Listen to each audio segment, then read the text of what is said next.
Update. Am I the a-hole for getting hurt and upset over a harmless prank that my husband pulled? Original post. So me and my husband have been married for 5 years. We are currently female 24 and male 33. Way before we met when I was 16, my mom's house had a house fire that burnt literally everything down, and sadly my childhood cat was also killed in it. I remember my mom and brother waking me up screaming, "Fire! Fire! Get up! Get up!" We crawled out under the smoke, and luckily my neighbors had already called the fire department and they pulled us out. We lost literally everything. We were devastated. So that was a while ago, but it still really scares me. And I checked outlets and our stove and candles and everything all the time. My husband knows this about me. So 2 nights ago, I went to bed early because I am currently 34 weeks pregnant, literally about to pop.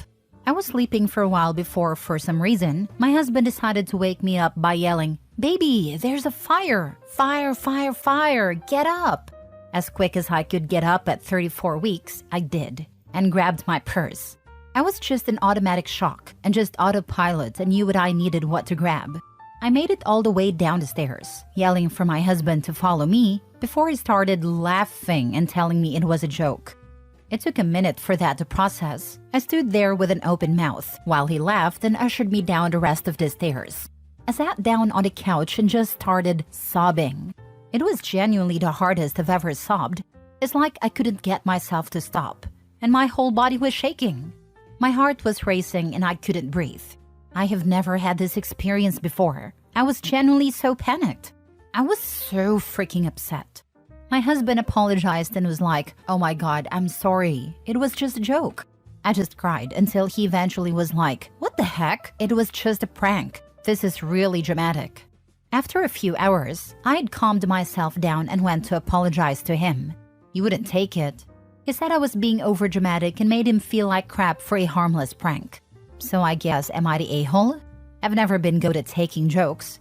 I've been trying to be less sensitive, but I don't know. Not the a-hole. What the heck is wrong with him? Using her past trauma for a prank?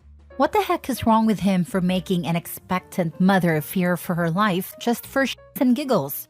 What the heck is wrong with him for putting the burden of guilt on you when his life and death joke made you upset? What the heck is he thinking, making a half-asleep, very pregnant, probably off-balance, and terrified woman rush downstairs? The stress and adrenaline could have sent her into early labor. OP should let him know his prank endangered her and the baby. Dramatic for her crying? He's lucky still breathing after pulling that despicable stunt. The adrenaline and cortisol released actually does affect the baby. There are studies that prove that too many of these hormones during pregnancy can cause the baby to have lifelong health issues, including and not limited to neurological issues, gastrointestinal issues, heart health, mental health, etc. And then the husband is going to cry because OP is making him feel guilty. Because the whole entire world revolves around him. If he has to feel guilty for a minute for doing something super crappy to his pregnant wife, well, damn it, he's going to turn that right around on her as fast as he possibly can. It's like her past traumas there just for shit and giggles in his mind. And pregnancy hormones aren't even a thing he's remotely aware of. OP should take a break from her husband, at least until she can get this baby born, because this is just sick. No, you're absolutely not the a-hole. That wasn't a harmless prank when he knows your past trauma. It also wouldn't have been a harmless prank even without that trauma because you are pregnant.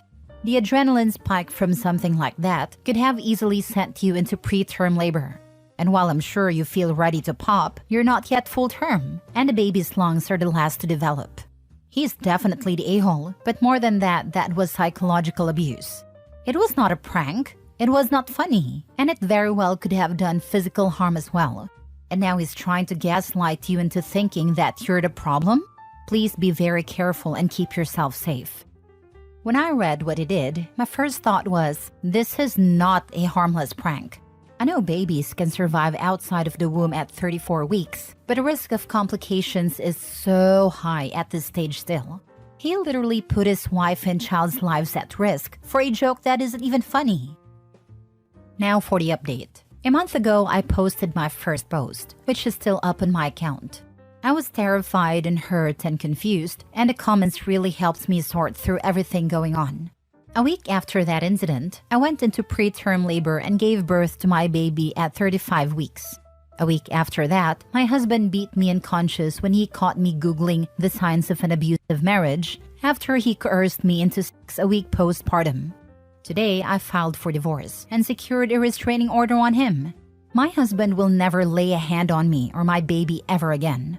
I cannot confidently say that I would have made that decision without the help of my original post, so thank you so very much.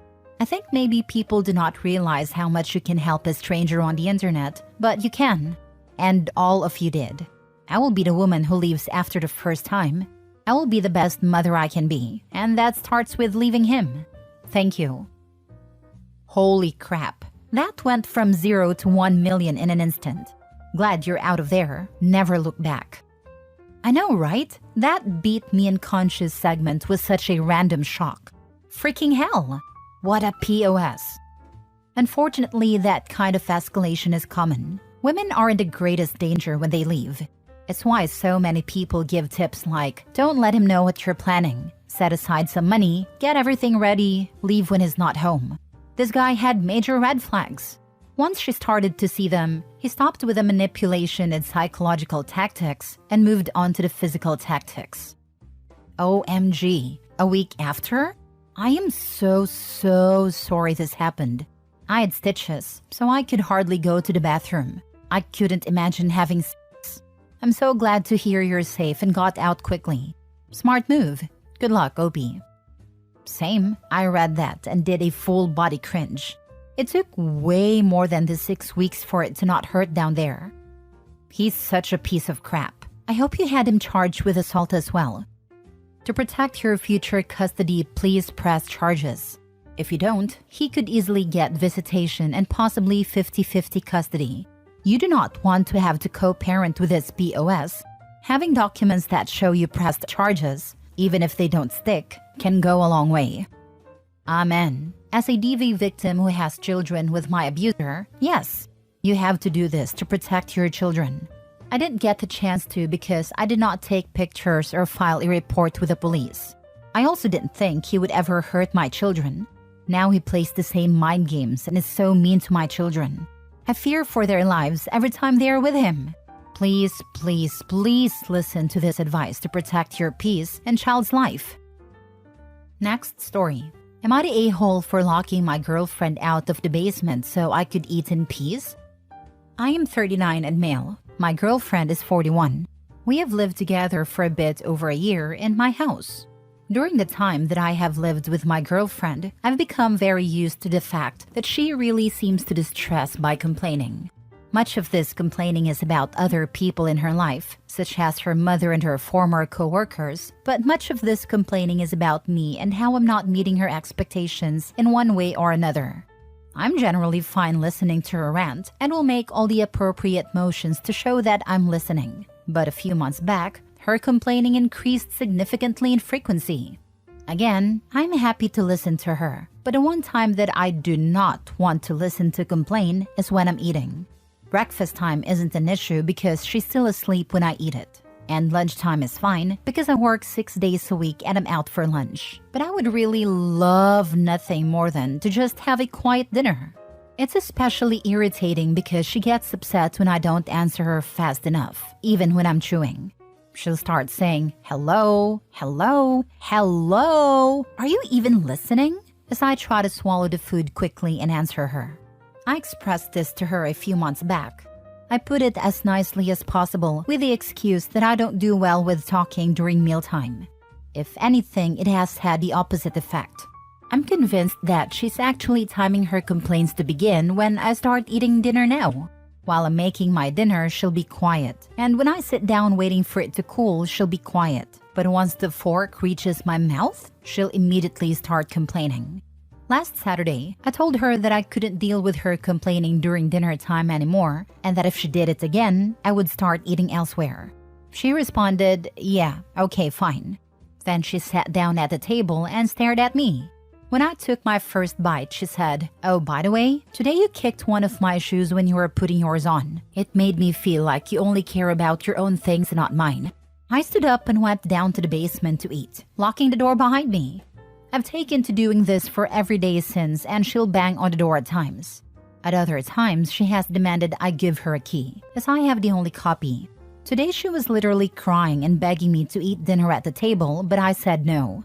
Now she's threatening to take the door off its hinges while I'm at work, so I know I have to lock it from the outside before going tomorrow. Am I in the wrong here? Now for the comments. This is so toxic. Please end this ASAP. I was reading and wondering why it has taken him this long to just tell her, "Shut up and we are done. Move out ASAP." I don't like whiny people at the best of times.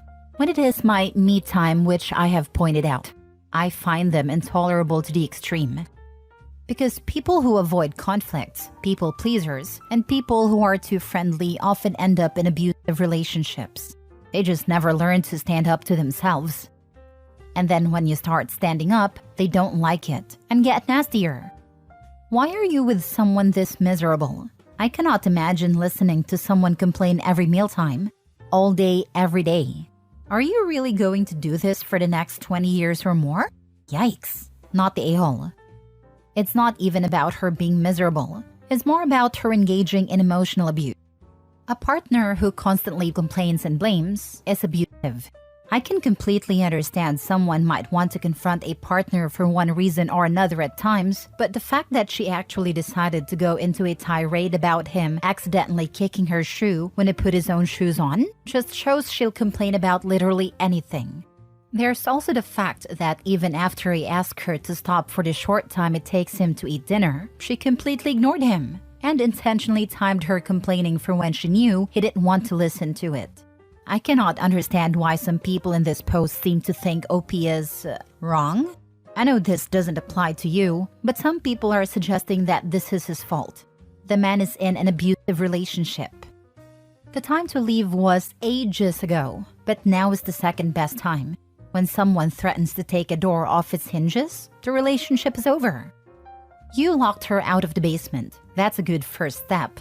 Now do the same with the rest of your house. Be careful, or she might threaten to take the front door off its hinges too, lol. He better takes that serious, as she sounds like a professional of unhinge.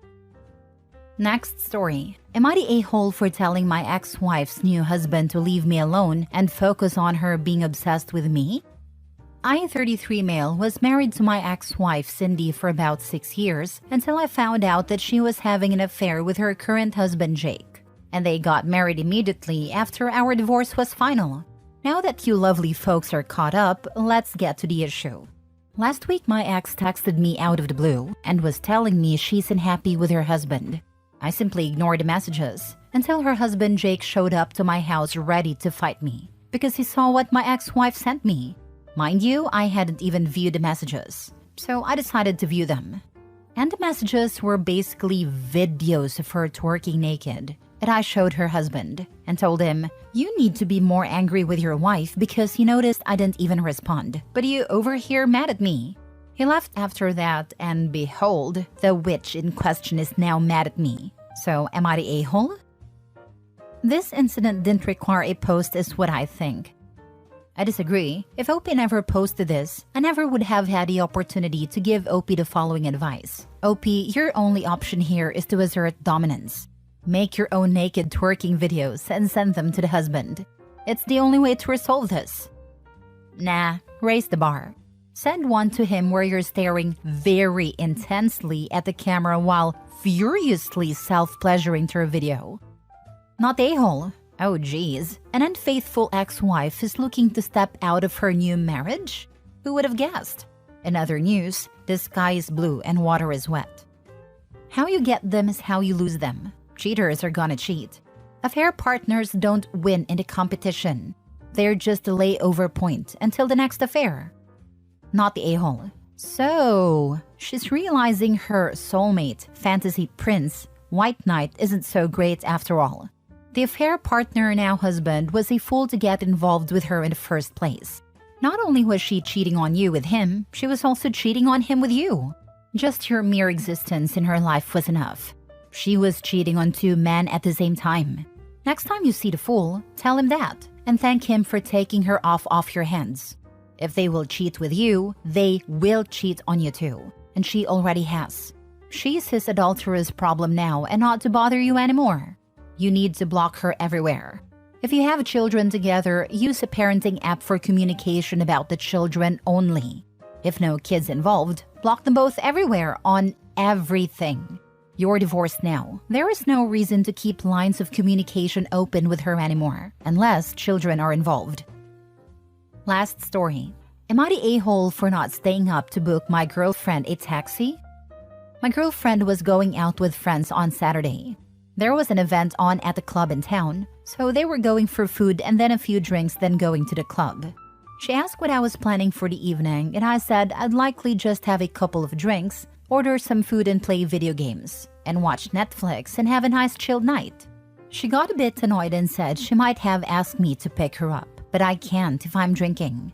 I said she could always get a taxi like she usually does. She asked if I'd book it for her and I said I would if I was awake, but that there's a good chance I'll already be asleep. She said I should wait up then, but I just pointed out the club night finishes at 3 a.m., so I'm not waiting up until 3 just to possibly book a taxi. I pointed out she's more than capable of sorting out her own taxis. She said she wasn't asking for much and that it's only one night, but I just said she can't expect me to sit around waiting for her.